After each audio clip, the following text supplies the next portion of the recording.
ঘুম হতে পারে, যদি ঘুম ভাঙে তো ইহকাল, আর ঘুম না ভাঙলে হবে পরকাল। ঘুম ভাঙলে ইহকাল, ঘুম না ভাঙলে হবে কথা বলেন পরকাল। এই জন্য আমি যখন ঘুমের বিছানায় যাই, আমি সকলকে মাফ কইরা দিই, বলেন সুবহানাল্লাহ। কি করে? সবাইকে মাফ করে দিয়া ঘুমাই যায়। ফ্রেশ একটা মন, শান্ত একটা মন নিয়ে ঘুমায়। যদি ঘুম ভাঙে তাহলে ইহকাল, আর ঘুম না ভাঙলে হবে পরকাল। এই নিয়তে কার উপর কোনো রাগ আর গোসা থাকে না। এই নিয়ত করে আমি ঘুমাই যাই। হয়তো বাপ জনাবে মুহাম্মদুর রাসূলুল্লাহ সাল্লাল্লাহু আলাইহি ওয়াসাল্লাম আমার এই আমলের কারণে আমাকে জান্নাতি বলছে, বলেন সুবহানাল্লাহ। আসসালামু আলাইকুম ওয়া রাহমাতুল্লাহি ওয়া বারাকাতুহু।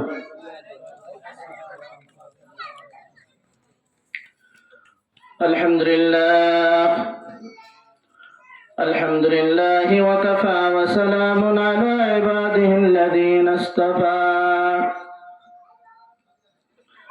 أما بعد فأعوذ بالله من الشيطان الرجيم. بسم الله الرحمن الرحيم. سبحان الذي أسرى بعبده ليلا من المسجد الحرام إلى المسجد الأقصى. وقال النبي صلى الله عليه وسلم: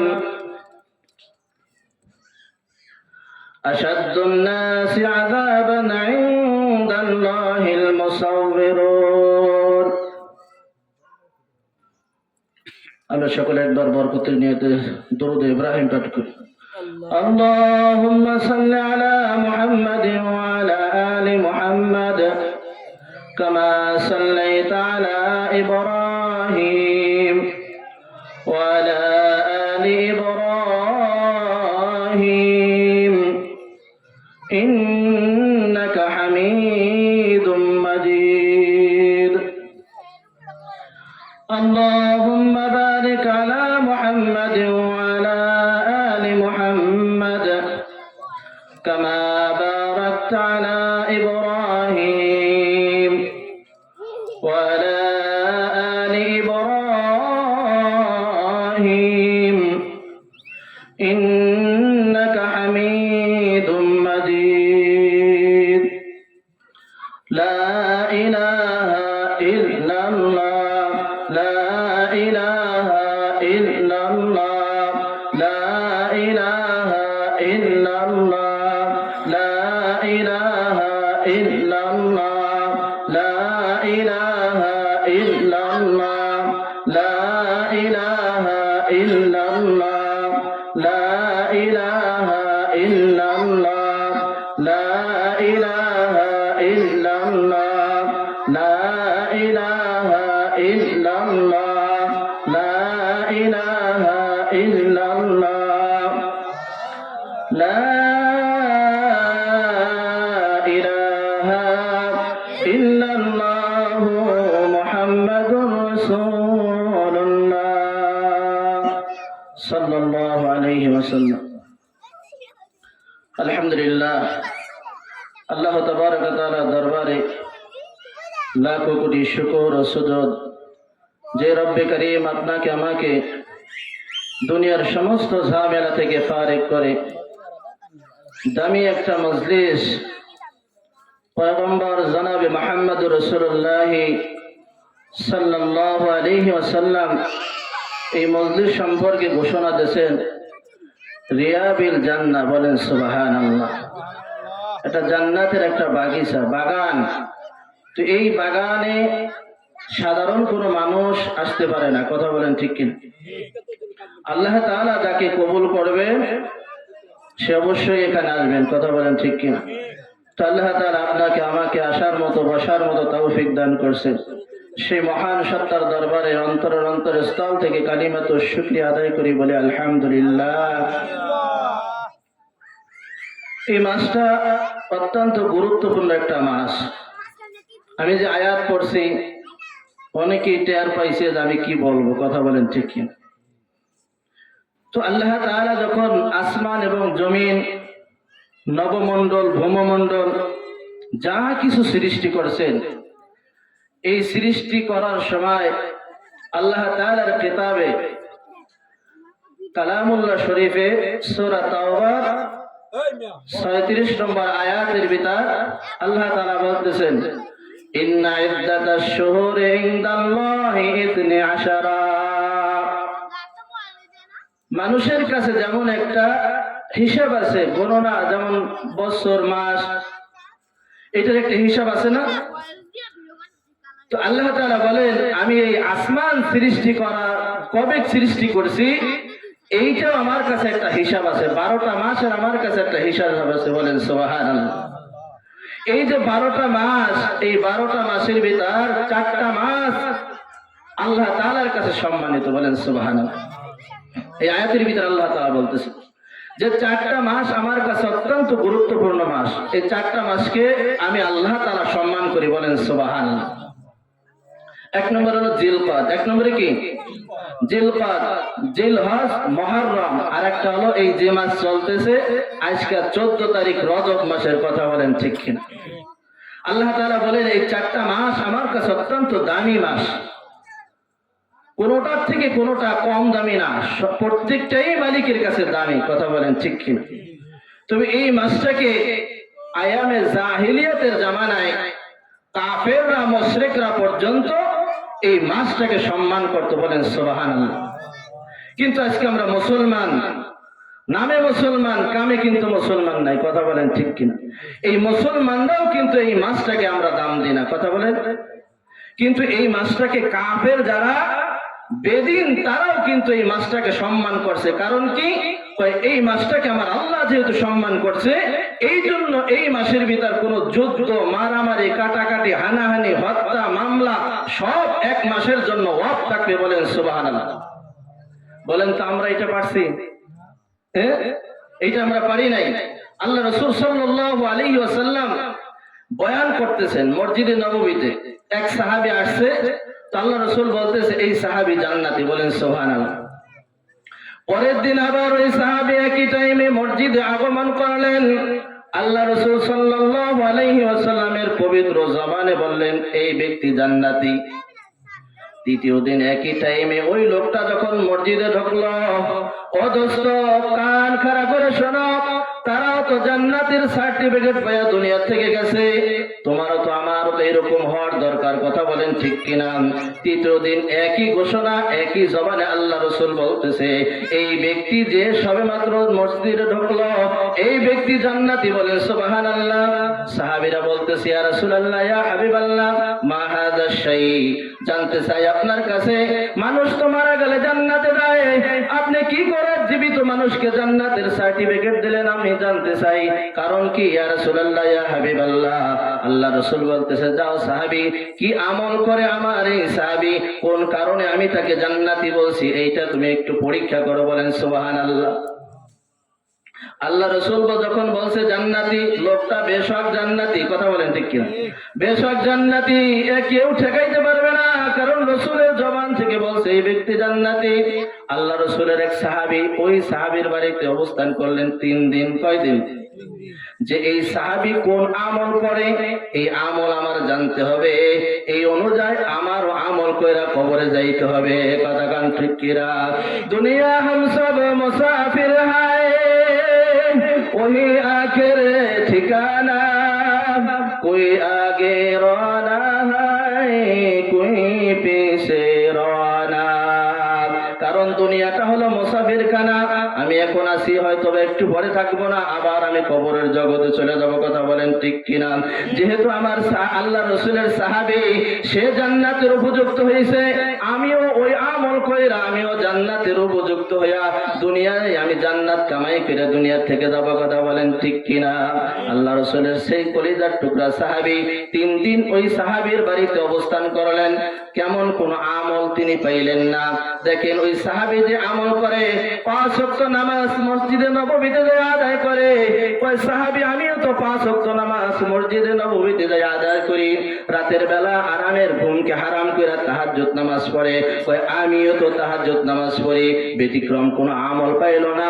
3 দিন পরে যখন বিদায় নিয়ে চলতেছে, বলতেছে ভাই তোমার বাড়ি আমি 3 দিন মেহমান হইলাম, আমি তোমার আমলগুলো দেখার জন্য, কোন আমলের কারণে আল্লাহ রাসূল তোমাকে জান্নাতি বলছে এইটা আমি পরীক্ষা করার জন্য আমি তোমার বাড়িতে আসছি।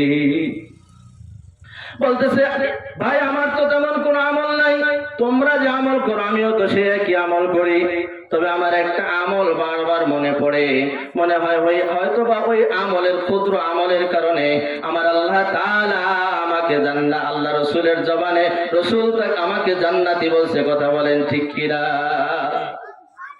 বাচ্চাগুলো একটু থামাই দেন, যেন দৌড়ে দৌড়ে না যায়।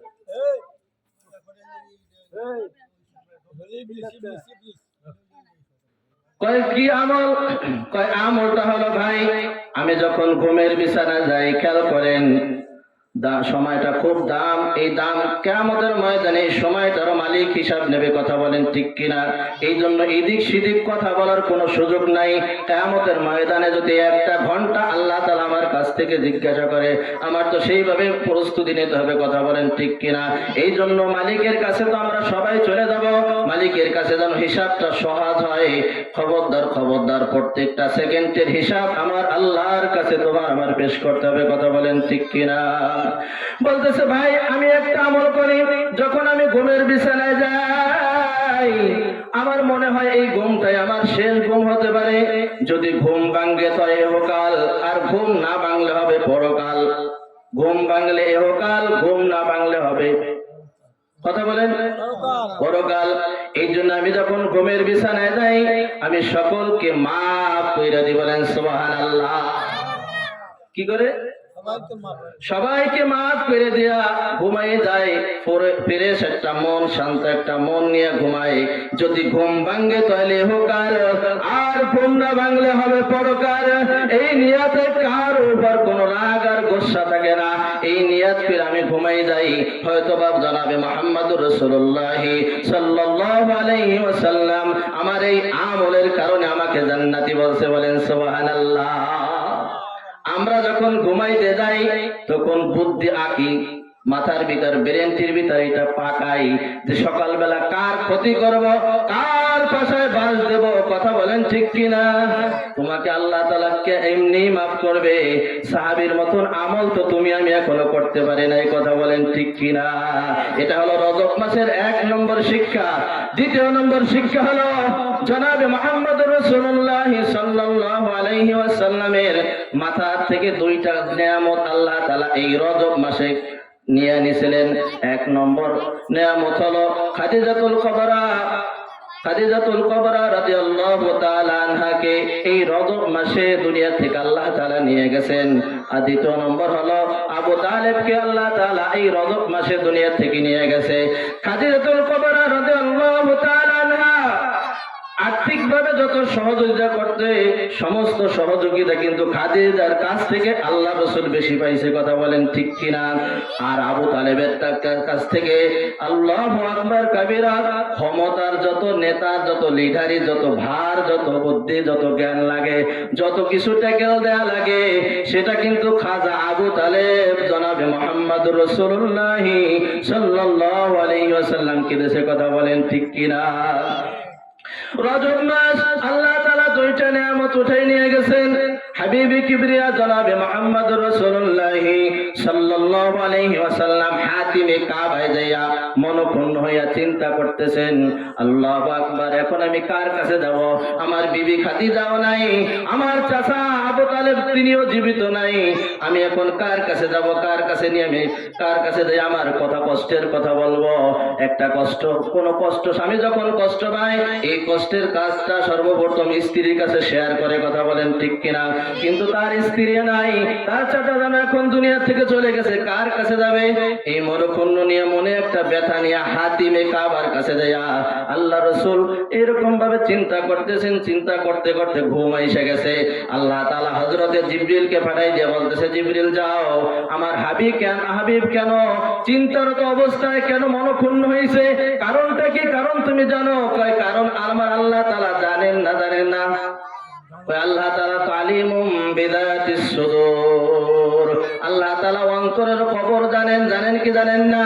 তারপরে জিবরিলকে পাঠিয়ে বলতেছি, ইয়া রাসূলুল্লাহ, ইয়া হাবিবাল্লাহ, আল্লাহ তাআলার সালাম গ্রহণ করেন, আল্লাহ তাআলা আপনাকে সালাম দেছে। এরপরে বলতেছে কি জয় জিবরিল, কি বলো? ইয়া রাসূলুল্লাহ, ইয়া হাবিবাল্লাহ, আপনার মন খারাপ কে? কারণ কি? আপনি শোক পালন করতেছেন কেন? কারণ কি? আল্লাহ তাআলা তো আপনাকে শোক পালন করার জন্য দুনিয়ায় পাঠায় নাই, কথা বলেন ঠিক কিনা?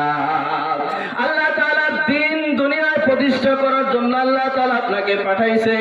আপনার স্ত্রী মারা গেছে তা আল্লাহ তাআলা জানেন, আল্লাহ আপনার চাচা মারা গেছে তাও আমার আল্লাহ তাআলা জানেন।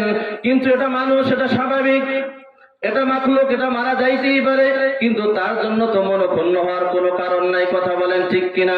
আল্লাহ তাআলা তো আপনাকে দিন ইসলাম দিয়ে দুনিয়ায় পাঠাইছে, আপনি তো মনক্ষুণ্ণ দুঃখিত হবেন তখন যখন আপনার ইসলাম মক্কায় চলবে না, তখন আপনি মনক্ষুণ্ণ হবেন, তখন আপনি মুখ বেজার করবেন। এরা তো মানুষ, এরা মারা যাইতেই পারে, আপনিও মাখলুক, একদিন আপনিও মারা যাইবেন, কথা বলেন ঠিক কিনা?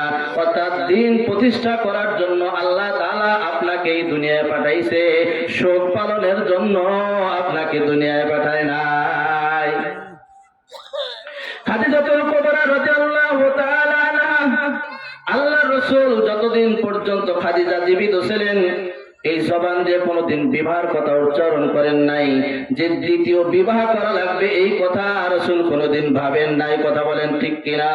গভীর রজনীতে আম্মা জান খাদিজা রাদিয়াল্লাহু তাআলা আনহার কবর জিয়ারত করতেন, আর আল্লাহ রাসূল কবরের পাশে দিয়ে দোয়া করতেন, হায় আল্লাহ, ওই কঠিন মুসিবতের সময় কেউ যখন কেউরে চিনবে না, আমি যেন ওই সময়, ওই মুসিবতের সময় আমি আমার খাদিজারে যেন ভুইলা যাই না।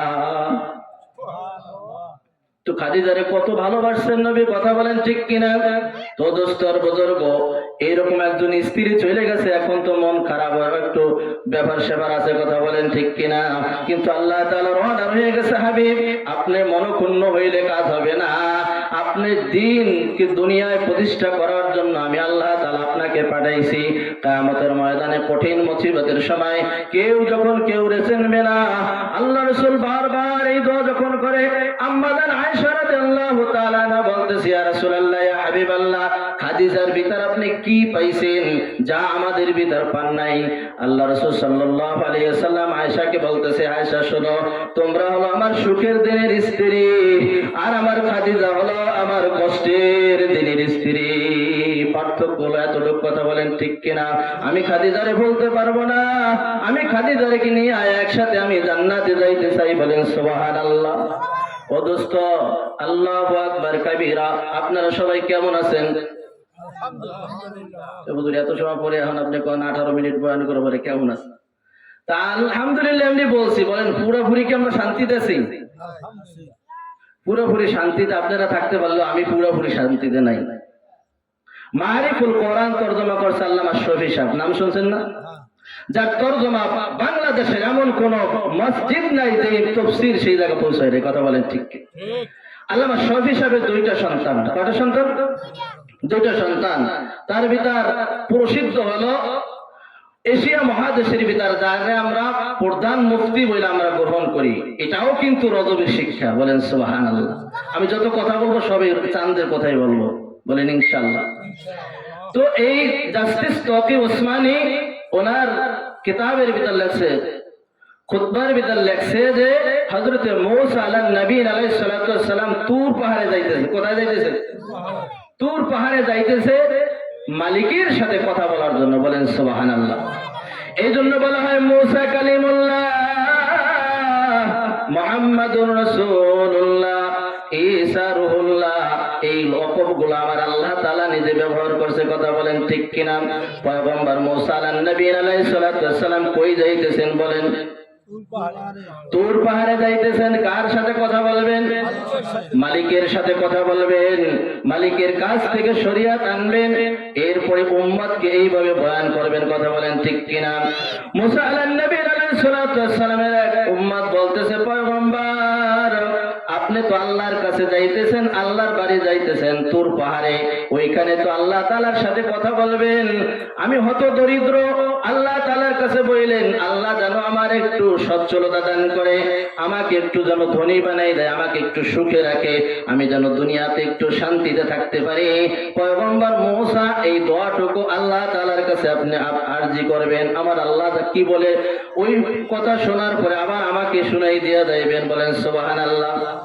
হযরত মূসা আলাইহিস সালাম শরীয়ত আনার পরে আল্লাহ তাআলা যে কিছু দান করছে, কিতাবাদি যা কিছু দিয়েছে, এরপরে আসার পরে তো ওই উম্মতের কথা মনে পড়ছে যে আয় আল্লাহ, আমার একজন উম্মত হত দরিদ্র, আসার সময় আমার সাথে সাক্ষাৎ হয়েছে, সে একটু দুনিয়ায় শান্তিতে থাকতে চায়, মাওলা তুমি তাকে শান্তির ব্যবস্থা কইরা দাও।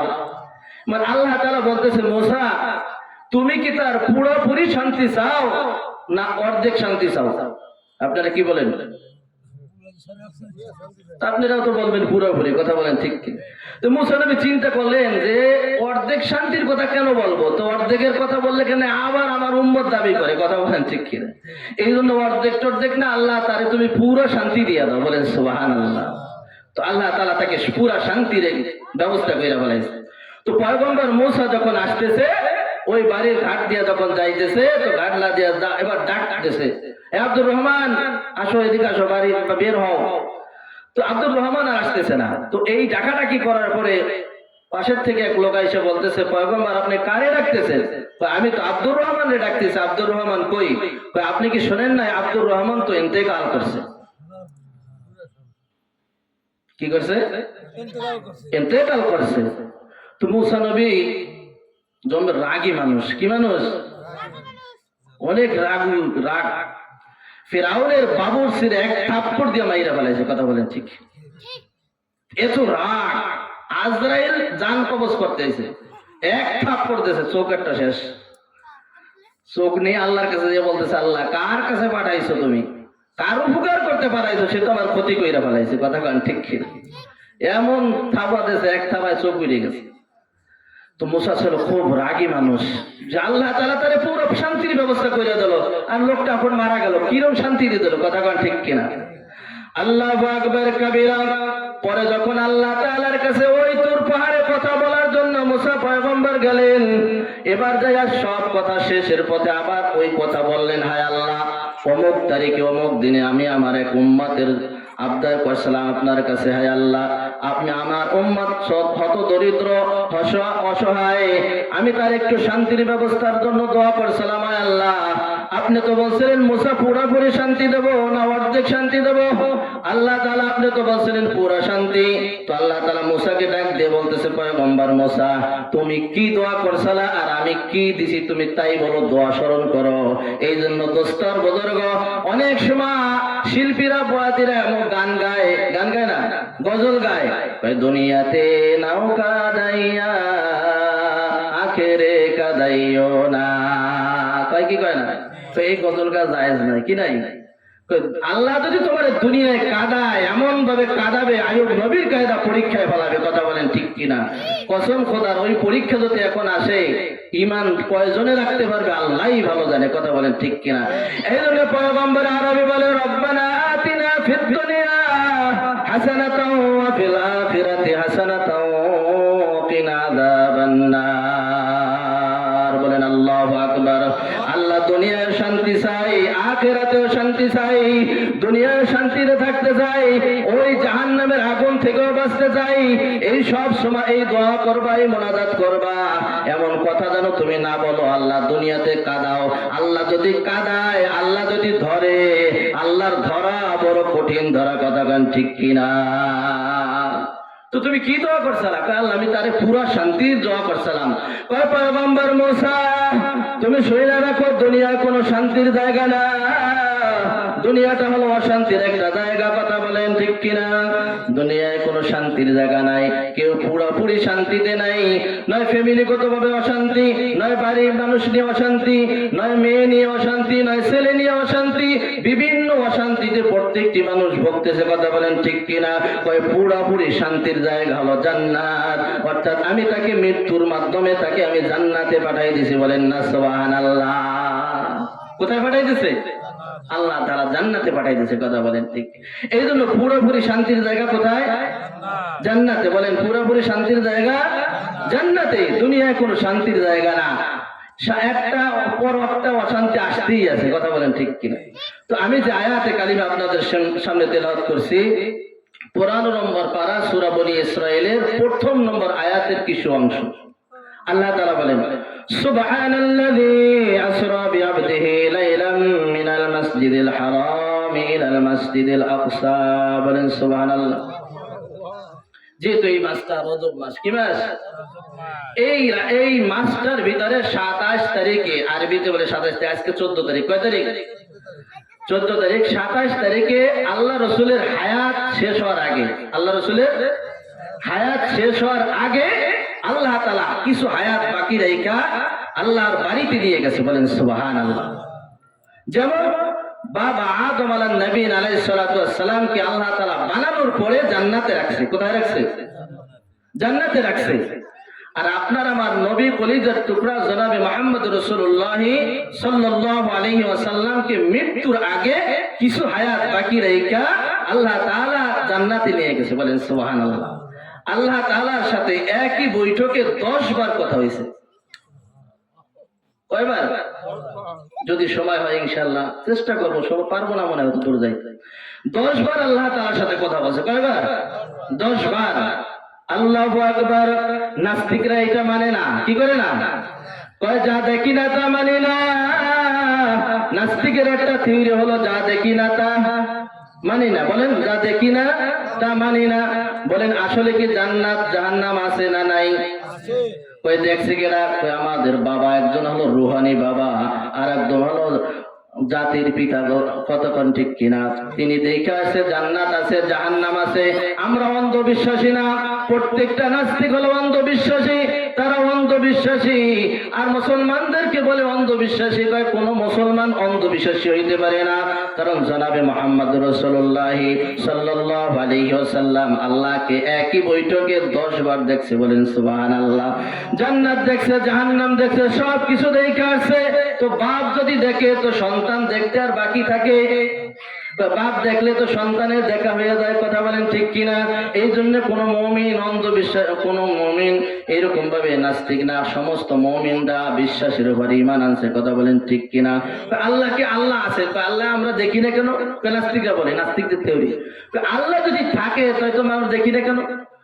আল্লাহ যে আছে এটা তুমি কেন বিশ্বাস করো না, কেন বোঝো না? হযরত আলী রাদিয়াল্লাহু তাআলা আনহুর কাছে এক সাধারণ একজন মানুষ, এক নাস্তিক এসে বলতেছে, তুমি যে আল্লাহ মানো, আল্লাহ কোথায় বলো? আমি তো আল্লাহ তাআলা পাই না। বলেন নাউজুবিল্লাহ। তো ওই মুসলমান, সাধারণ মুসলমান বলতেছে যে এই জায়গাতে যদি একটা বালুর রাস্তা থাকে, তো বালুর রাস্তা দিয়ে খালি পায়ে যখন মানুষ হাইটা যায়, তো ওই বালুর ভিতর কি পার সাপ পাওয়া যাবে কি যাবে না? তো এর দ্বারা কি বোঝা যাবে না এখান থেকে একটা মানুষ গেছে? কথা বোঝেন না? বোঝা যাবে তো।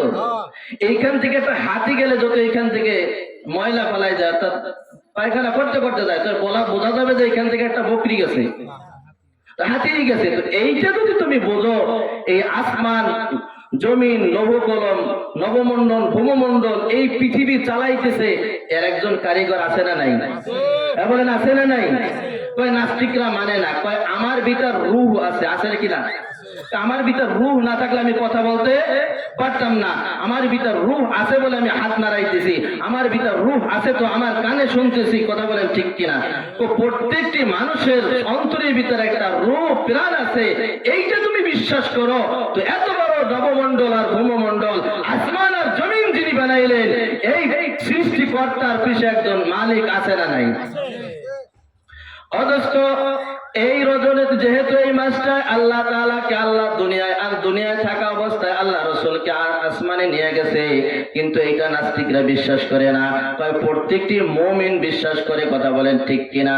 বলেন তো মিরাজ কি দিনে হয়েছে না রাত্রে হয়েছে? দিনে না রাত্রে? রাত্রে হয়েছে। 27 তারিখ দিবাগত রাত্রে। কথা বলেন ঠিক কিনা? তো উম্মে হানি রাদিয়াল্লাহু তাআলা আনহার ঘরে আল্লাহ রাসূল সাল্লাল্লাহু আলাইহি ওয়াসাল্লাম ঘরের ভিতর অবস্থান করতেছে। আর তার চাচি জানালো বারান্দায় ঘুমাই রয়েছে। আল্লাহু আকবার, আমি সরাসরি ওই দিকে যাইতেছি। ভূমিকা বেশি নেব না, সময় কম, সময় কম কামাই বেশি, সময় অল্প, সময়ের ভিতর মেলা কথা বলতে হবে, কথা বলেন ঠিক কিনা। উম্মে হানির ঘরে যখন অবস্থান করতেছে, এই অবস্থায় এক মানুষ কেবল ঘুমাইছে। এমন একটা সময় আছে মানুষ ঘুমাইলে ঘুম আসে আবার সজাগও থাকে, এমন একটা সময় হয় কি হয় না? পুরোপুরি ঘুমও না, পুরোপুরি সজাগও না। এই অবস্থায় হযরতে জিবরিল আলাইহিস সালাতু ওয়াস সালাম আসছে। আয়েশা সাত ফাইটা এইভাবে বের হয়ে গেছে। হযরতে জিবরিল আলাইহিস সালাতু ওয়াস সালাম ঘরের ভিতর বসছে। আল্লাহ তাআলা যেহেতু ঘটনাটা মেরাজের ঘটনা, আর এই ঘটনা কার বলেন? রসুলের। কার? রসুলের। যে মেরাজের ঘটনা শুনবে সে বলবে সুবহানাল্লাহ, কিভাবে সম্ভব? এই জন্য আল্লাহ তাআলা সুবহান অর্থ হইল পবিত্র, বলেন সুবহানাল্লাহ। তো মেরাজের যে অংশ মানুষ শুনবে সে বলবে সুবহানাল্লাহ, এটা কিভাবে সম্ভব, কথা বলেন ঠিক কিনা। এই জন্য আল্লাহ তাআলা আমার সুবহান দিয়ে শব্দ শুরু করছে, বলেন সুবহানাল্লাহ। তো বিল্ডিং ফাইটার দুই টুকরো হয়ে গেছে। জিবরিল ভিতরে ঢুকছে।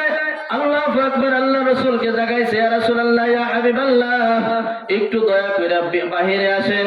বাহিরে এসে আল্লাহু আকবার, আল্লাহ রাসূলকে জমজম কূপের পাশে নিয়ে আল্লাহ রাসূল সাল্লাল্লাহু আলাইহি ওয়াসাল্লামের এই সিনা মোবারক এই থেকে নিয়ে এই পর্যন্ত ফাড়লেন। কি করলেন? এইরকম ভাবে ফাড়লেন, আমার ভাষায় বলি এইটা কুদরতি অপারেশন, বলেন সুবহানাল্লাহ। কাটতে কোনো কষ্ট হইল না, মেডিসিনও লাগলো না। ওই ভিতরে যত মাল আছে, রূপ আছে, বড় বড় হাড় আছে, বাল্ব আছে, যা কিছু মেন গুলা, এগুলা বের করলে ওই জমজম কূপের পানি দিয়া আবার ধুইয়া আবার ভিতরে ঢুকিয়ে দিলেন, বলেন সুবহানাল্লাহ। তো আল্লাহ রাসূল সব দেখতেছে, এটা কুদরতি অপারেশন হইতেছে। কি হইতেছে? কুদরতি অপারেশন হইতেছে। আল্লাহ রাসূল সব কিছু দেখতেছে। এই যে কাটছে, এতে কোনো কষ্ট হয় নাই। ওই ভিতরের যে রূহ বের করছে, তাতেও কোনো কষ্ট হয় নাই। এইরকম ভাবে কুদরতি অপারেশন নবীর হায়াতে 4 বার হয়েছে। কয়বার? কয়বার বলেন? 4 বার। 1 নম্বরে কুদরতি অপারেশন হয়েছে 4 বছর বয়সে। কয় বছর বয়সে? মুখস্থ করবেন, ওয়াজগুলা বাড়ি নিয়ে যাবেন ইনশাআল্লাহ। হায়াতে জিন্দেগিতে আমল করার চেষ্টা করবেন, কথা বলেন ঠিক কিনা। এমন না এই জায়গার আছে এই জায়গায় থুয়ে গেলাম, বাড়ি নেওয়া যাবে তো ইনশাআল্লাহ। বাড়ি বিবিকে দিয়ে শোনাবেন আজকে হুজুর এই বলছে, পারবেন না ইনশাআল্লাহ। তো 1 নম্বরে 4 বছর বয়স যখন পয়গম্বর জনাবে মুহাম্মদ রাসূলুল্লাহ সাল্লাল্লাহু আলাইহি ওয়াসাল্লামের বয়স কয় বছর বলেন? 4 বছর। এই সময় একটা অপারেশন হয়েছে। 10 বছর বয়সে একবার অপারেশন হয়েছে। 40 বছর বয়সে যখন নবী হবেন, আল্লাহ তাআলা এই কোন কায়নাত যা কিছু সৃষ্টি করেছেন, আল্লাহ তাআলা এই আসমান আর জমিন, নবমণ্ডল, ভূমমণ্ডল, যা কিছু দেখেন আর দেখেন, যা কিছু দেখতেছি আর যা না দেখতেছি, সব কিছু সৃষ্টি করার আগে আপনার আমার নবীকে আল্লাহ তাআলা বানাইছেন, বলেন সুবহানাল্লাহ। ওই দিন থেকে আল্লাহর দপ্তরে তিনি নবী, কিন্তু দুনিয়া একটা রিসালা আছে, সিলসিলা আছে। এই নবী কবে কিতাব পাইল? কয় নবীর বয়স যখন 40 বছর হয়ে গেল, হীরা গুহায় যখন অবস্থান করতেছে, এই অবস্থায় আল্লাহ তাআলা হযরত জিবরিলকে ডাক দিয়ে বলতেছে, জিবরিল তুমি কই? কয় আমি তো সিদরাতুল মুনতাহানে। কয় তাড়াতাড়ি যাও, আমার লৌহে মাহফুজ থেকে সূরা আলাকের 5টা আয়াত দিয়ে আমার হাবিবকে শুনাই দাও। আমার হাবিবকে আমি এখন দুনিয়ায় নবী হিসাবে আমি বানাইলাম, বলেন সুবহানাল্লাহ। 5টা আয়াত নিয়ে লৌহে মাহফুজ থেকে হযরতে জিবরিল হীরায় গুহায় আসছে। জিবরিল বলে, আর একটা জিনিসের বিষয় হলো যে আমি আল্লাহ তাআলাকে দেখে আসলাম আসমানে, আল্লাহর বাড়িতে, কিন্তু দেখি দুইজনে একই জায়গায়, একই পাশাপাশি, বলেন সুবহানাল্লাহ। আল্লাহ রাসূল সাল্লাল্লাহু আলাইহি ওয়াসাল্লামের কাছে এসে জিবরিল বলতেছে, ইয়া রাসূলুল্লাহ, ইয়া হাবিবাল্লাহ, ইকরা। কোরআনের যে সর্বপ্রথম যে আয়াত নাযিল হয়েছে, সেইটা শব্দটা হলো ইকরা। ইকরা মানে কি বলে? ইকরা মানে পড়ো। ইকরা মানে কি? আনা বিকারি, আমি তো লেখাপড়া জানি না। পয়গম্বর বলতেছে, আমি কোন মাদ্রাসায় পড়ি নাই, কোন স্কুলে পড়ি নাই, কোন ভার্সিটিতে পড়ি নাই। ভাই জিবরিল, আমি কি করে শিক্ষা গ্রহণ করব, কিভাবে আমি পারবো? হযরত জিবরিল 3 বার বলছে, ইকরা, আপনি পড়ুন ওই রবের নামে যে রব আপনাকে সৃষ্টি করছে, বলেন সুবহানাল্লাহ। 3 বার বলার পরে আল্লাহ রসুল পড়তে পারে না, কোন মাদ্রাসায় তো পড়ে না। এই জন্য নাস্তিকরা বলে যে নবী উম্মি, নবী কিছু জানে না, নবী মূর্খ বলেন। নাউজুবিল্লাহ। নবী কি বলেন? সহিহ হাদিসের ভিতরে আছে, উতিতুল ইলমান আউয়ালিন ওয়াল আখিরিন। আল্লাহ রসুল বলতেছে আসমান আর জমিনের ভিতর যত এলেম আছে সমস্ত এলেম আল্লাহ তাআলা আমাকে দান করছে, বলেন সুবহানাল্লাহ। তো আসমান আর জমিনের ভিতর যত এলেম আছে সমস্ত এলেম যদি নবীকে দান করে, বলেন তো এই নবী, এই ব্যক্তি কি মূর্খ হইতে পারে? তো এই ব্যক্তি হলো পৃথিবীতে যত মানুষ শিক্ষিত আছে তার থেকে বড় শিক্ষিত, কথা বলেন ঠিক কিনা? আল্লাহ রসুল বলতেছে আমার সাহাবীরা প্রত্যেকে, তোমাদের প্রত্যেকের একজন শিক্ষক আছে, শোনো আমারও একজন শিক্ষক আছে। তো আমার শিক্ষক দুনিয়ার কোন শিক্ষক না, আমার শিক্ষক হলো আল্লাহ। আল্লাহ মানে রব্বি ফাহসানা তাদিবি। আমার শিক্ষক যদি আল্লাহ হয়, আর আমার শিক্ষাটা বলো দামি, কম দামি হবে না বেশি দামি হবে? অবশ্যই আল্লাহ রসুলের শিক্ষাটা দামি হবে, কথা বলেন ঠিক কিনা? কারণ আমার রসুলের শিক্ষক আমার স্বয়ং আল্লাহ। আল্লাহ তাআলা দুনিয়ায় নবীর কাছ, নবীর এই জন্য ভার্সিটিতে পড়ায় নাই, কোনো মাদ্রাসায় পড়ায় নাই। কোনো মাদ্রাসা বা মসজিদে কারোর কাছে শিক্ষা গ্রহণ করতে হইলে সে হবে ছাত্র, আর যে শিক্ষা দান করবে সে হবে তার উস্তাদ, কথা গান ঠিক কিনা? এই জন্য আল্লাহ তাআলা স্বয়ং নবীকে শিক্ষা দান করছে, বলেন না সুবহানাল্লাহ। যে কথা আমি বলতেছিলাম, 3 নম্বরে ওই সিনা চাঁদ ওই সময় মানে হয়েছে হীরায় গুহা 40 বছর বয়সে যখন আল্লাহ তাআলা তাকে কিতাব দান করছে লৌহে মাহফুজ থেকে, ওই কালামুল্লাহ শরীফ ওই সময় কুদরতি ভাবে অপারেশন হয়েছে, বলেন সুবহানাল্লাহ। 4 নম্বরে কুদরতি অপারেশন হয়েছে মেরাজের রজনীতে, বলেন সুবহানাল্লাহ। 27 তারিখ, কয় তারিখ? 27 তারিখ। কয় 4 বছর বয়সে একটা অপারেশন করাটা দরকার ছিল, 10 বছর একটা দরকার ছিল, 40 বছর বয়সে একটা দরকার ছিল। কয় মুফাসসিরিনরা বলে এই যে লাস্টে যে অপারেশনটা করলো কুদরতি অপারেশন, এই যে শেষে এই অপারেশনটা করার কারণ কি, তার কারণ কি, পিছে কি কারণ ছিল? কয় এই অপারেশনটা করছে আল্লাহ তাআলা রসুল স্বচক্ষে রাআইতু বিআইনাইয়া, স্বচক্ষে জান্নাত জাহান্নাম দেখবে, জাহান্নামের আযাব দেখবে, জান্নাতের শাস্তি নিয়ামত দেখবে, জান্নাতের সুখ শান্তি দেখবে, জাহান্নামের আযাব দেখবে। এইগুলা যেন হার্ট, এই শক্তি দিয়ে এটা যেন বরদাস্ত করতে পারে। এই চোখ দিয়া, এমন চোখ আমরা আল্লাহকে কেন দেখি না? ও দোস্ত, ওই চোখে কিন্তু আল্লাহ দেখার পাওয়ার আল্লাহ তাআলা ওই লেন্স আপনাকে আমাকে দেয় নাই, এই জন্য আপনি আমি আল্লাহকে দেখি না। হাদিসের ভিতর রাসূল বলে কিয়ামতের ময়দানে দুনিয়ায় মানুষ যখন পূর্ণিমার চাঁদ ওঠে, প্রত্যেকটি মানুষ প্রত্যেক জায়গায় থেকে চাঁদ দেখতে পারে, কথা বলেন ঠিক কিনা? কোনো কষ্ট হয় না? কষ্ট হয়। হাসরের ময়দানে যখন জান্নাতে যাবে, জান্নাতীরা এর থেকেও পরিষ্কার ভাবে আমার আল্লাহকে দেখতে পারবে, বলেন না সুবহানাল্লাহ। এই জন্য আল্লাহ তাআলা আল্লাহকে দেখা দেন আল্লাহ রসুল সহ্য করতে পারে, এই জন্য ওই রূপটারে ওই কইরা পরিষ্কার কইরা জমজম কূপের পানি দিয়া ধুইয়া আবার ওইটারে ভিতরে লাগাই দিয়েছে। এবার জান্নাত থেকে একটা প্রাণী নিয়ে এসে, প্রাণীটা হলো ছোট একটা, যার নাম হলো খচ্চপের কায়দা, ছোট, যার নাম হলো বোরাক। নাম কি? বোরাক। এই বোরাকে বলতেছে ইয়া রাসূলুল্লাহ, জিবরিল বলতেছে এই বোরাকে আপনি ওঠেন। এই বোরাক এবার নাড়াচাড়া করতেছে, দৌড়াদৌড়ি করতেছে, কেমন যেন সে নবীকে চেনে না, কথা কান ঠিক কিনা? নাড়াচাড়া করতেছে। জিবরিল বলতেছে বোরাক তুমি এরকম কেন করো, কারণ কি? কয় এই জন্য আমি দৌড়াদৌড়ি করতেছি, কারণ আমি যখন জান্নাত থেকে আসছি তখন ওই গেটে লেখা দেখছি লা ইলাহা ইল্লাল্লাহু মুহাম্মাদুর রাসূলুল্লাহ। তো এই লোকটা কোনো কম দামি লোক না, যেখানে আল্লাহর নাম আছে পাশে তার বন্ধুর নামটা রাখছে, এই লোকটা নিশ্চয় একজন দামি লোক, ইনি আমার ঘরে চড়বে তাও আমি জানি। জিবরিল তুমি আমার নবীর কাছ থেকে আজকে ওয়াদাবদ্ধ হও, আমার নবী এখন আমার পিঠে উঠবে, আমি তাকে বহন করে আল্লাহর বাড়ি পর্যন্ত নিয়ে যাব। ওই হাসরের ময়দানে যেন নবী আমার পিঠে উঠা জান্নাতে যায়, আমি এই জন্য একটু নাড়াচাড়া করতেছি, বলেন না সুবহানাল্লাহ।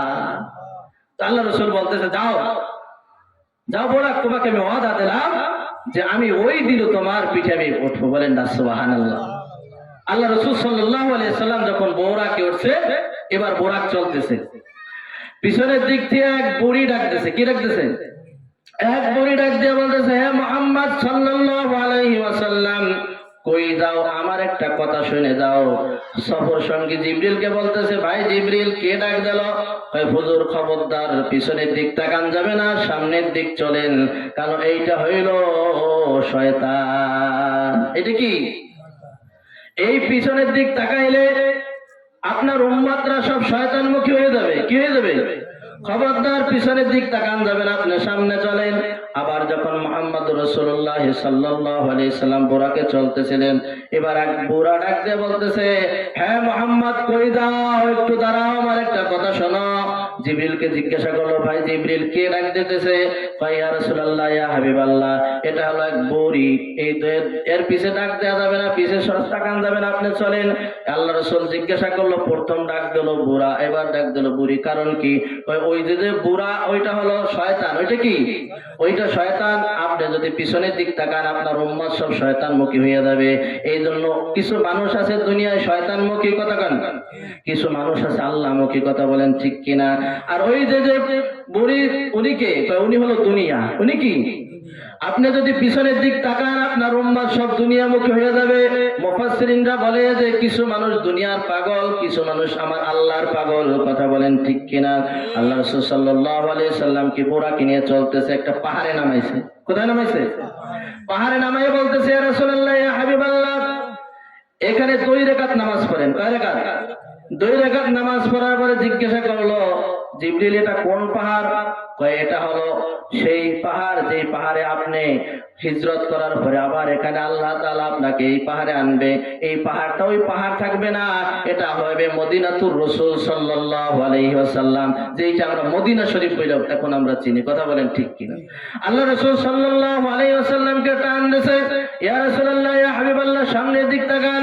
আবার একটা পাহাড়ে নামাইয়া বলতেছে, ইয়া রাসূলুল্লাহ, ইয়া হাবিবাল্লাহ, এই জায়গা 2 রাকাত নামাজ পড়েন। কয়, এটা কোন পাহাড়? কয়, এটা হলো তুর পাহাড়, যেই তুর পাহাড়ে হযরতে মূসা আলাইহিস সালাতু ওয়াস সালাম আল্লাহ তাআলার সাথে কথা বলছে। বলেন সুবহানাল্লাহ। এরপরে আল্লাহ তাআলা টান দিয়া বাইতুল মুকাদ্দাসে নিয়ে গেছেন। এরপরে ওখানে যত নবী ছিলেন সমস্ত নবীদেরকে উপস্থিত করছেন। উপস্থিত কইরা 2 রাকাত নামাজ পড়বেন, কিন্তু ইমাম হবে কে? ইমাম কি হবে? সবাই সবার দিকে তাকাইতেছে।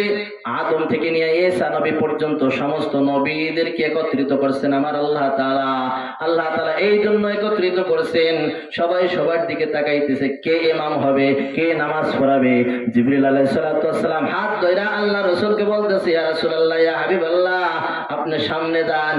আজকের ইমামতের দায়িত্ব আল্লাহ তাআলা এই জন্য আপনাকে সমস্ত নবীদেরকে একত্র করছে এই জন্য আজকের ইমাম হবেন আপনি, আর এরা হবে সব মুসল্লি। চিন্তা করেন কোন নবীর উম্মত? একবারও কি চিন্তা করতে পারছেন? চিন্তা করেন কোন নবীর উম্মত আমরা। কথা বলেন, ঠিক কিনা? আল্লাহ তাআলার কাছে শুকরিয়া আদায় করি, বলি আলহামদুলিল্লাহ। এই নবীর উম্মত হওয়ার দাবি বানাইছে আল্লাহ তাআলা, আমাকে বানাইছে। কোনদিন দোয়া মুনাজাত করে নেই, আল্লাহ শেষ নবীর উম্মত বানাইও। কারণ এই নবীর উম্মত হওয়ার জন্য নবীরা পর্যন্ত দোয়া করছে। কথা বলেন, ঠিক কিনা? নবীরা পর্যন্ত, মুসা নবী বলছে, হায় আল্লাহ, আমাকে তুমি নবী না বানাইয়া শেষ নবীর উম্মত যদি বানাইতা, আমি মুসা ধন্য হইয়া যাইতাম। কিছু মুসা নবীর দোয়া কবুল করে নাই। ঈসা পয়গম্বর দোয়া করছে, আল্লাহ তাআলা ঈসার দোয়া কবুল কইরা চতুর্থ আসমানে আল্লাহ তাআলা উঠাই নিয়ে গেছে। শেষ সময় দুনিয়া যখন ধ্বংস হবে, এর আগে আল্লাহ তাআলা ওই বাবরি মসজিদের ভিতর, সিরিয়ার ভিতর সেই মসজিদটা আছে, দামেস্কে সেই মসজিদ, ওই মসজিদের ছাদে তিনি নামবেন। ফজরের সময় সিঁড়ি লাগাই দেওয়া হবে, মানুষ সব কাতারবদ্ধ হয়ে যাবে, একামত হইতেছে, নামাজ পড়ানোর সময় হয়ে যাবে। এই সময় ঈসা নবীর আগমন হবে। বলেন সুবহানাল্লাহ। তো ঈসা নবীকে দেখে ইমাম সাহেব বলবে যে, হুজুর, আপনি নামাজ পড়েন, আপনি নবী মানুষ, আপনি আজকের ইমামতিটা আপনি করেন। কয় না, এই উম্মতের পিছে আমি ইমামতি করার যোগ্যতা আমার নাই। বলেন না আল্লাহু আকবার। কে ইমামতি করবে? আমরা ইমামতি করব, তিনি আমাদের মুসল্লি হবে। কথা বলেন, ঠিক কি? তো এই নবী দোয়া করছে, আল্লাহ তাআলা কবুল করছে। বলেন তো আপনি আমি কি কোনোদিন দোয়া করছি? আল্লাহর কাছে কোনদিনও দোয়া করে নাই। আল্লাহ তাআলা ভালোবাসা মহব্বত কইরা এই নবীর উম্মত বানাইছে। কথা বলেন, ঠিক কিনা? তো এখানে লম্বা কথা, প্রত্যেকটি নবী 5 মিনিট কইরা 2 মিনিট কইরা বক্তৃতা দিল। কয় মিনিট? প্রত্যেকটি নবী 2-2 মিনিট করে বক্তৃতা দিল। সর্বশেষ যে বক্তৃতা দিয়েছে আর শুরুর বক্তৃতায় 2 জনের কথা বলে আমি অন্য লাইনে আমি একটু ওয়াজ করার চেষ্টা করবো ইনশাআল্লাহ। প্রথম যে নবী আল্লাহু আকবার বাবা আদমের সাথে যখন সাক্ষাৎ হয়ে গেছে, বাবা আদম বলতেছে ইনি যে পয়গম্বর, ইনি আমাদের শ্রেষ্ঠ নবী, সবাইকে আল্লাহ তাআলা আজকে এই জন্য এখানে উপস্থিত করেছে এই 2 রাকাত নামাজ পড়ার জন্য, ইনি হলো শ্রেষ্ঠ নবী। বলেন না সুবহানাল্লাহ। ইব্রাহিম পয়গম্বর লাস্ট বক্তৃতা এটা দিল যে আমরা যখন নাকি আল্লাহু আকবার প্রত্যেকে দুনিয়া থেকে চলে আসছি, ইনিও কিন্তু হিজরত করার পরে মক্কায় যখন যাবে এই দাওয়াত তাবলীগ নিয়ে, তখন কিন্তু ওই মক্কাবাসীরা তারে থাকতে দেবে না, তারাইয়া দেবে, ইনিও মদিনায় আসবে। এই জন্য কাফেররাও কিন্তু এই দিনের জন্য আমাদেরকে অত্যাচার কম করেন নাই। কথা বলেন ঠিক কিনা? ইনি হলো শেষ পয়গম্বর। আনা খাতামুন নবীন লা নবিয়্যা বাদি, ইনি হলো শেষ নবী, আমার এরার পরে আর কোন নবী আসবে না। কথা বলেন ঠিক কিনা? যারা নবী দাবি করবে সেরা ভণ্ড, তারা কাদিয়ানি। কথা বলেন ঠিক কিনা? বলেন নবীর পরে কোন নবী আছে? কোন নবী নাই। যাই হোক, এরপরে ওই বোরাক চলতে চলতে যাইয়া সিদরাতুল মুনতাহা পর্যন্ত গেছে। কোথায় গেছে? ওই বড়ই গাছ পর্যন্ত। এরপরে বলতেছে যে এরপরে আমার আর চলার সুযোগ নাই, এরপরে আমি যদি চলি তাহলে আমি পুরা সারখার হয়ে যাবো। জিবরিলও বলতেছে আমার এক কদম সামনে যাওয়ার কোনো ক্ষমতা আমার নাই। বলতেছে তো আমি এখান থেকে কিভাবে যাব? এখান থেকে যাইতে হবে। লম্বা কথা ভাই, লম্বা, সব কথা তো সব শেষ করা সম্ভব না, যাবে না। বলতেছে জান্নাত থেকে একটা একটা জায়নামাজ আসছে, যে এই জায়নামাজ আপনাকে আল্লাহর বাড়ি পর্যন্ত পৌঁছে নিয়ে দেবে। বলেন সুবহানাল্লাহ। তো আল্লাহ তাআলার কাছে গেলেন, যাওয়ার পরে লম্বা কথা, আল্লাহ তাআলার কাছে যাই সরাসরি হইতেছে। এবার আল্লাহ তাআলা বলতেছে বন্ধু আমার বাড়ি আসছো, কি নিয়ে আসছো? আত্তাহিয়াতু লিল্লাহি ওয়াস সালাওয়াতু ওয়াত তাইয়্যিবাত। তো বন্ধুর বাড়ি গেলে তো কিছু নিয়ে যাওয়ার দরকার। কথা বলা ঠিক কিনা? আমার শারীরিক ভাবে আর্থিক ভাবে যত যা ইবাদত যা কিছু আমি করছি সব আপনার জন্য আপনি হাজির করছি। বলেন সুবহানাল্লাহ। তো আল্লাহ এই আত্তাহিয়াতুটা 3 পর্ব হয়েছে। কয় পর্ব? তো আল্লাহ তাআলা বলতেছে যে আমি সাক্ষী থাকলাম, হে আসমানবাসী, আসমানের ফেরেশতারা, বড় বড় ফেরেশতারা, তারাও সাক্ষী থাকলো। এরপরে জমিনবাসী যারা, তারাও সাক্ষী থাকলো। অর্থাৎ ওইখানে আত্তাহিয়াতুর পর্ব পুরো শেষ হয়ে গেল। বলেন সুবহানাল্লাহ। ওইখান থেকে মেরাজ থেকে আত্তাহিয়াত আল্লাহ রাসূল নিয়ে আসছে। এরপরে 50 ওয়াক্ত নামাজ দিয়েছিল। কয় ওয়াক্ত নামাজ? 50 ওয়াক্ত নামাজ। আমরা অনেকে শুনছি, অনেক কিছু শুনছি, জানিও যে এইরকম ভাবে কমাইতে 5 ওয়াক্ত নামাজ শেষে রাখছে আল্লাহ তাআলা। কয় ওয়াক্ত? 5 ওয়াক্ত। তো আল্লাহ তাআলা ওয়াদা হয়েছে যে আল্লাহ যা বলে সত্য বলে, আল্লাহ যা বলে সত্য বলে। হ্যাঁ হাবিব আপনি যান, আপনার উম্মত যদি 5 ওয়াক্ত নামাজ পড়ে গুরুত্ব ও ইহতিমামের সহিত আমি আল্লাহ তাআলা 50 ওয়াক্ত নামাজ পড়ার সওয়াব দান করব। বলেন সুবহানাল্লাহ। আল্লাহ তাআলা, আল্লাহ রাসূল সাল্লাল্লাহু আলাইহি ওয়াসাল্লাম, মা বোনদের জন্য আমি একটা হাদিস বলে আমি শেষ করব। সম্মানিত মা বোনেরা খেয়াল করেন, আল্লাহু আকবার। জনাবে মুহাম্মদুর রাসূলুল্লাহ সাল্লাল্লাহু আলাইহি ওয়াসাল্লাম তার কলিজার টুকরা হযরতে ফাতেমাতুজ জোহরা রাদিয়াল্লাহু তাআলা আনহা, আল্লাহ রাসূল বলে যে ফাতেমাকে কষ্ট দিল, সে যেন নবীকে কষ্ট দিল। ফাতেমাকে আল্লাহ রাসূল কত মহব্বত করতেন আর কত ভালোবাসতেন। কথা বলেন ঠিক কিনা? রাসূলের মৃত্যুর পরে সর্বপ্রথম ওই বংশে মৃত্যু হয়েছে ফাতেমাতুর রাদিয়াল্লাহু তাআলা আনহার। কথা বলেন ঠিক কিনা? তো আল্লাহ রাসূল কত মহব্বত করতেন। এই মেয়েকে ডাক দিয়ে বলতেছে মা ফাতেমা, তোমার আগে একজন মহিলা জান্নাতি যাবে, তার নাম হলো জামিলা, তার স্বামী হলো কাটে। বলেন না সুবহানাল্লাহ। কাঠুরিয়ার স্ত্রী। সম্মানিত মা বোনেরা খেয়াল করেন, ফাতেমার আগে জান্নাতে যাবে কে যাবে বলেন? কাঠুরিয়ার স্ত্রী উম্মে জামিলা। তো ফাতেমা তো জান্নাতি মহিলাদের নেতৃত্ব সর্দার। কথা বলেন ঠিক কিনা? আল্লাহ রাসূলকে ডাক দিয়ে বলতেছে আব্বা জি, আবার আমি আপনার কাছে জানতে চাই, যেহেতু আমি হলাম জান্নাতি মহিলাদের সর্দার, আমি হলাম নেতা, তো নিয়ম হলো নেতা আগে যাবে, কর্মী তার পিছে যাবে, কিন্তু এমন কোন কর্মী যে নেতার আগে এসে জান্নাতে যাবে? বলেন না সুবহানাল্লাহ। মা তুমি তার আমল একটু দেখো, তুমি তার আমল একটু পরীক্ষা করো। হযরতে ফাতেমাতুজ জোহরা রাদিয়াল্লাহু তাআলা আনহা এই আমল পরীক্ষা করার জন্য তার বাড়িতে গেছে। বাড়িতে যাইয়া ডাক দিয়ে বলতেছে, আসসালামু আলাইকুম ওয়া রাহমাতুল্লাহ, ঘরে কেউ আছেন নাকি? আমি বিশ্বনবী জনাবে মুহাম্মদুর রাসূলুল্লাহ সাল্লাল্লাহু আলাইহি ওয়াসাল্লামের কলিজার টুকরা ফাতেমাতুজ জাহরা রাদিয়াল্লাহু তাআলা আনহা আসছে, আপনার সাথে একটু কথা বলবো। সালামের জবাব দিয়ে বলতেছে, বিশ্বনবী জনাবে মুহাম্মদুর রাসূলুল্লাহ সাল্লাল্লাহু আলাইহি ওয়াসাল্লামের কলিজার টুকরা আসছে আমার বাড়িতে। আমার মনও চায় যে আমিও তার সাথে একটু দেখা করি, কিন্তু আমার স্বামী বাড়ি নাই। বোন আমার, আপনি চলে যান, আমার স্বামী যখন আসবে তখন আমার স্বামীর কাছ থেকে আমি অনুমতি নিয়ে আপনার সাথে দেখা করব। চিন্তা করেন। আর আমাকে মা বোনকে তো অনুমতি দেওয়া লাগে না, কথা কান শিক্ষিত। হাদিসের ভিতরে আসছে, আপনার স্ত্রীর বাপও যদি মারা যায়, এখানেও বাপের বাড়ি যাইতে হলে স্বামীর অনুমতি লাগবে। ইসলামটা কি এত সোজা? চিন্তা করছেন? আল্লাহু আকবার। জামিলা আজকে ফাতেমার সাথে দেখা করেন নাই, কারণ সেও তো মহিলা, আমিও তো মহিলা, কে দেখা করার দেখতে পারতে না? পারতো কি পারতো না? কিন্তু স্বামীর আদেশ, স্বামী কি বলছে? দেখা করা যাবে না। কথা বলেন ঠিক কিনা? আল্লাহু আকবার। দ্বিতীয় দিন যখন আসছে, এবার ছোট ছেলে হোসাইনকে নিয়ে আসছে। এবার ভিন্ন একটা কণ্ঠের আওয়াজ আসলো, বোন আমার, তোমার সাথে কে? একটা পুরুষ কণ্ঠের আওয়াজ পাইলাম। আমার ছোট ছেলে হোসাইন, হোসাইনকে নিয়ে আসছি। বলে আমার স্বামী তোমার সাথে দেখা করার অনুমতি দিয়েছিল, তোমার ছোট ছেলের সাথে অনুমতি দেয় নাই। বোন আমার, আল্লাহর রাস্তা আমাকে মাফ করেন, আজকে চলে যান, আগামী দিন আসবে আমি আপনার সাথে সাক্ষাৎ করব। তৃতীয় দিন এবার বড় ছেলেকে নিয়ে আসছে। বড় ছেলে বাহানা ধরছে, আজকে মা তুমি কই যাও, আমাকে নিয়ে যাইতে হবে। বড় সন্তানকে হাসানকে নিয়ে গেছে, ওই বাড়ি দিয়ে সালাম দিয়েছে। এবার হাসান বলতেছে, মা গতকাল মনে হয় তুমি এই জায়গায় আসছো। বলেন না সুবহানাল্লাহ। এই বাড়িতেই আসছো। সালাম দেওয়ার পরে এবার আওয়াজ আসছে, বোন আমার, এবার একটা ভিন্ন একটা পুরুষের আওয়াজ শুনলাম। একে বলে আমার বড় ছেলে হাসান। আপনার হাসানের সাথে তো আমার দেখা করার কোনো অনুমতি নাই, আপনার হোসাইনের সাথে ছিল, দয়া করে আজকে আপনি বাড়িতে চলে যান, ফিরে যান।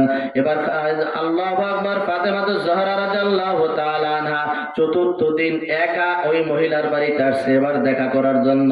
সালাম দেওয়ার পরে দরজা খুলে দিয়েছে। ঘরের ভিতরে যখন উঠছে, দেখে একটা রশি টানানো। কি টানানো? একটা রশি টানানো, একটা ব্যাট টানানো, একটা দা টানানো, এরকম ভাবে তিনটা জিনিস টানানো। বলতেছে, বোন আমার এগুলা কি? আমার স্বামী গেছে বনে কাঠ কাটতে, আমার স্বামী যখন বাড়ি ফিরবে, আমার স্বামীর রাগ যদি কন্ট্রোলে না আসে, সর্বপ্রথম এই রশি দিয়ে আমাকে বাঁধবে, এরপরে যদি রাগ না মেটে আমাকে এই লাঠি দিয়া পিটাবে, এরপরে যদি আমার স্বামীর রাগ নমন না হয়, এই তা আছে এর দা দিয়া একটা কোপ দিয়া আমাকে দুনিয়া থেকে শেষ করে দেবে। বলেন এইরকম শরীয়ত যদি কেউ মানতো, কোন মাইয়া বলতো তো আমি বিয়েই বসবো না। কথা ঠিক, বিয়ের দরকার নাই, আমার ভিক্ষার দরকার নাই, কুত্তা ঠেয়াই। এই অবস্থা দেখে ফিরে আসছে। আব্বাজানকে বলতেছে, আব্বাজান আমি তো তার আমল আখলাক দেখে আসলাম, কিন্তু সে আমার কিভাবে আগে যাবে তাই আমি জানতে চাই। কয় মা তোমার কি মনে আছে ওই দিনের কথা? কয় কোন দিন? যেই দিন তোমার বিবাহ হয়েছিল, কিছু ফুটকন কিছু উপহার আমি দিয়েছিলাম, তার ভিতরে একটা ওড়না, যেটা একটা চাদর আমি তোমাকে দিয়েছিলাম। তোমার সংসারে তোমার ফ্যামিলিতে 3 দিন তুমি অনাহার খাবার খাইতে পারো না, কোনো কিছুই নাই, কথাও বলতে পারো না। এই অবস্থায় তোমার স্বামী হযরত আলী রাদিয়াল্লাহু তাআলা আনহুকে বলছে, আলী যাও এবার মদিনায় আখিক বাজারে যাও, আমার রুমালটা নিয়ে বিক্রি করো, কিছু টাকা হইলে এই দিয়ে একটু বাজার সদাই কইরা নিয়ে আসো, যাতে আমরা একটু রান্না বান্না কইরা খাইতে পারি। কথা বলেন ঠিক কিনা? কয় মা এইটা কি তোমার মনে আছে? কয় আব্বা যে হ্যাঁ আমার এটা মনে আছে। কয় তোমার স্বামীকে যখন ওই চাদরটা দিয়েছিল, তোমার স্বামী এই চাদর বেচছিল 6 দিরহামে। কয় দিরহামে? 6 টাকায়। 6 টাকায় বিক্রি করার পরে খাবার কিনে নিয়ে যখন বাড়ি আসতেছে, এক সায়েল এক ফকির বলতেছে, আলী আমি 3 দিন খাবার খাই না, আল্লাহর রাস্তায় আমাকে একটু খাবার দাও।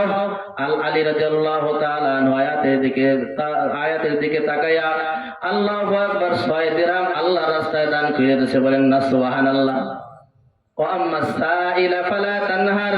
যখন সাইল যখন ভিক্ষুক তোমার কাছে হাত পাতে কিছু না কিছু হইল তাকে দান করো। এই আয়াতের দিকে তাকায়া কোরআনকে সম্মান করে আলী রাদিয়াল্লাহু তাআলা 6 দিরহাম দান করে দিয়েছে।